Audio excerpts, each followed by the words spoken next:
来关心咱台湾的友邦图瓦卢伫今仔日要进行国会大选，也阁有风声讲因选选要重新和咱检视和台湾的关系。咱台湾驻图瓦卢的大使是强调讲，外界咧风声断交的讲法是无影无迹，嘛认为讲两国的关系是真在。也阁确实有观察到中国一直咧揪我和图瓦卢的关系。谣言有在传啊，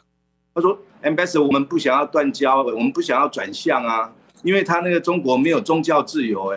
讲到当地民众的支持，驻图瓦卢大使林东兴澄清，最近一寡讲图瓦卢要伫26大选过后外交转向的讲法，是故意在洗人的谣言。伊暗算大多数现任议员会连任，透过新国会和政府和台湾的关系会真稳固。绝大多数的国会议员及政要都还是坚定支持台土友好的外交关系，少数人对台土关系有不同的想法。见得说一定就是要到那个转向的这样的一个地步了。伫南太平洋的图瓦卢面积敢若26平方公里，是全球倒头算第4小的国家，人口大约11000人。台湾伫当地除了医疗和农渔合作，嘛和澳洲做伙帮助土国对抗气候的变迁。只是最近中国一直过来乌壁卡，林东兴指出讲，中国勇士今年就邀请图瓦卢电视台合作，但是互因拒绝啦。中国的官方媒体也有透过要寻求跟图瓦卢电视媒体的合作，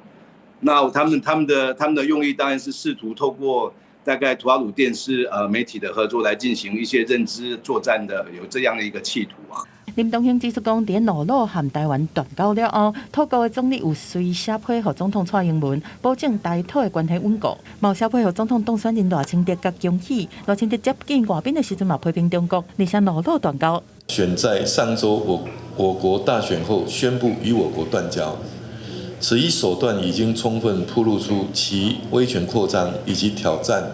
国际秩序与区域稳定的本质。赖清德强调，面对这挑战，伊会伫蔡英文总统派基础顶悬，继续维持台海的和平稳定，而且找到两岸和平共赢的目标。记者综合报道。